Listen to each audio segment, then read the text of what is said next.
мэргэжлийн талаар танилцуулах зорилготой яг ямар мэргэжил юм бэ нэвтрүүлгийн ээлжид дугаарыг сонгон хайрхан дүүргийн 104-р цэцэрлэгээс бэлтгэлээ. Тус цэцэрлэг дээр ерөнхий боловсролын сургуулийн 10 дугаар ангийн сурагчдад мэргэжил сонголтын талаар бодит мэдээлэл өгөх өдрөлгийг сонгон хайрхан дүүргийн засаг даргын тамгын газрын нийгмийн хөгжлийн хэлтсээс зохион байгуулж байгаа нь энэ юм. Эрэгтэй, эмэгтэй нийтдээ 10 хүүхэд цэцэрлэг дээр дадлага хийлээ. Тэдний нэг сурагч ач болж хичээл орохдоо өнөөдөр маш сонирхолтой бөгөөд ачирхалтай төлөө тавсан хүн барилдаж яваараа хийж үзэх боллоо. Та бүгдэнд нь амжилт хүсье за.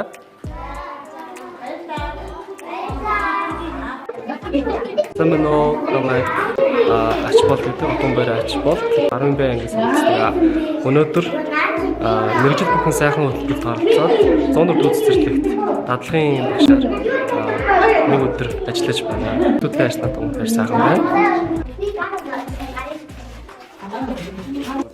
Гол нь гоё ах хэрэгтэй за.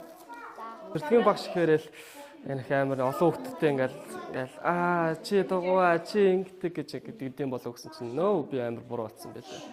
Миний бодлоор миний бүр ингээ шал эсрэг бодолтой амар сайхан сэтгэлтэй хүмүүс байсан байлаа. Хүүхдүүдтэй яаж харьцахаа мэддэг, хүүхдүүдтэй юу ярихаа мэддэг, яг зөв үедээ юу ярих уу, юу хийх үү гэдэг амар сайн мэддэг хүмүүс идэв юм байлаа. Мэргэжил сонголт бол төлөвлөгөө бол байгаа.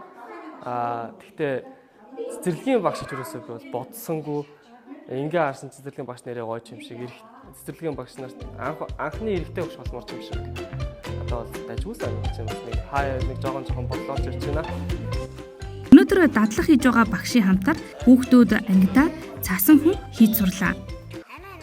Сурагч ачвалд өнөөдөр 34 жилийн туршлагатай багшийн ангид дадлага хийж байна. Хүүхдүүд цасан хүнээ урлах зуурт багш сурагч хоорондоо цэцэрлэгийн багшийн ажлын талаар ярилцаад амжлаа.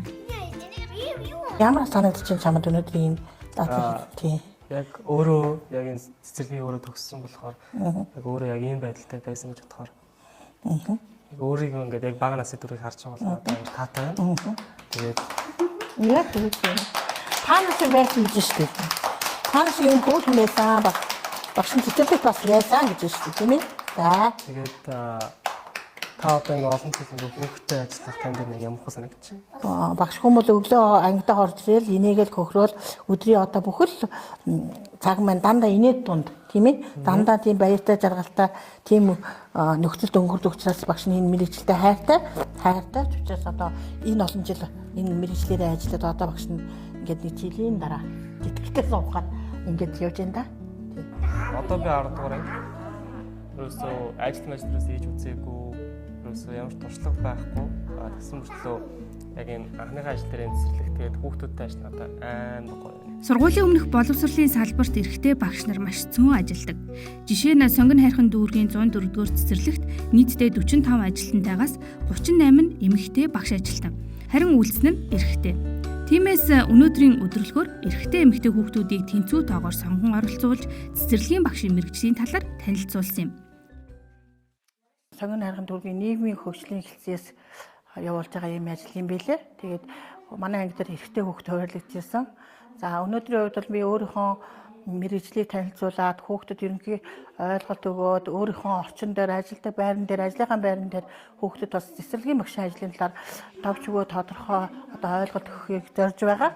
Тэгээ өнөөдөр бас манай анги дээр ингээд эрэгтэй хүүхд ирж байгаа нь бас их сонирхолтой гоё байлаа. Тэгээ өнөөдрийн үйл ажиллагаа өдрийн дэглэмийн дагуу одоо өглөөнөөс эхлээд би ингээд танилцуулаад явж байна. Мэргэжил сонголтоо хийхдээ хүүхдүүд эзэгтэйгээ ярилцах, найз нөхдөдтэйгөө зөвлөх, интернетээс хайх зэргээр голдуу мэдээллийг авдаг.